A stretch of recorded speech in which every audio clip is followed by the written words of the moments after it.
Ay pre, nakalimutan kong i-discuss yung pag-change ng sensitivity at saka gain.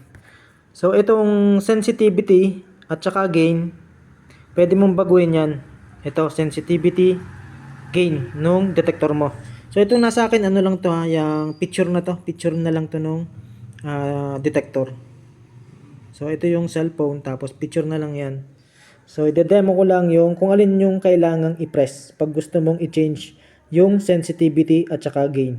Ito lang naman dalawang to yung pwede mong i-change or laruin para mas malalim pa yung detection ng detector mo.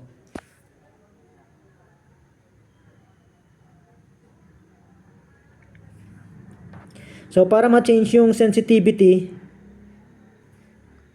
i-press mo lang, one press lang itong menu. So pagka-press mo nitong menu, lalabas yung underline dun sa sensitivity. Magkakaroon ng guhit dito. Ibig sabihin ng guhit na yon, pwede mo nang iset yung sensitivity. So para ma-set from 5, let's say gawin mong 7. So i-press mo lang yung itong button na ground balance twice. 1, 2. So from 5, 6, 7. Magiging 7 siya. So yun yung magandang settings sa pinakamalaking coil mo. 7. Tapos yung gain, para ma-set mo naman yung gain, dapat 7 din. I-press mo ulit yung menu, isang press lang, tapos yung underline, lilipat naman dito sa gain. Yung underline, mapupunta sa gain. Ibig sabihin, pwede mo nang ma-set or ma-change yung value ng gain. From 5, para ma-set to 7, i-press mo naman to ng dalawa. Ground balance, 1, 2. So, yung 5 magiging 7. So, ayun na yung magiging value mo ng sensitivity at saka gain. Parehas na silang magiging 7. Tapos, reminder lang, pag mag-change ka ng settings, sensitivity at saka gain settings, dapat na-ground balance mo na ng maganda yung detector.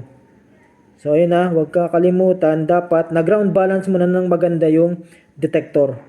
So once na mag-ground balance mo na ng maganda yung detector, saka mo lang i-change yung sensitivity at saka gain.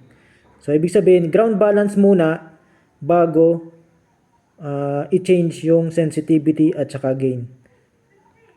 So ayun na, take note. Kasi pag change ka ng value ng sensitivity, tinaasan mo yung value ng sensitivity, let's say from 5, both gain and sensitivity, ginawa mo 7, tapos saka ka na ground balance, medyo mahirapan ka ng i-ground balance kasi masyado nang mataas yung sensitivity at saka gain.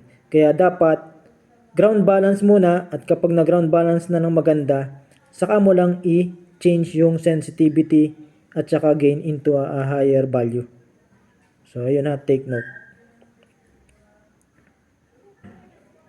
So kapag ang coil mo ay medium size, magandang value ay 7. Tapos kapag big size na, yung pinakamalaki mong coil, mga 8. So depende pa rin yun sa sa minerals ng soil.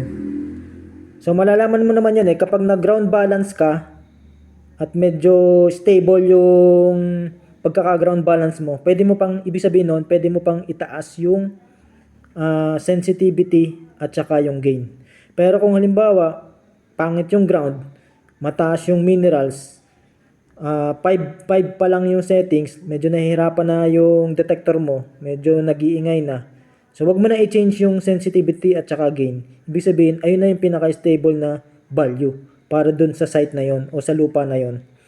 So ayun nga, kapag ang lupa mo mababa yung minerals at kaya pa namang itaas yung sensitivity at saka gain, let's say from 5 to 8. So kaya pa ng detector mo. So i-change mo hanggang 8 para yung detection ng detector mo mas malalim na malalim pa. So ayun yung purpose ng sensitivity at saka gain. Para mas lumakas pa yung ito sa power at saka yung sa receiver pag tinasan mo yung value. So ayun lang naman yung nakalimutan ko. Okay. That's all.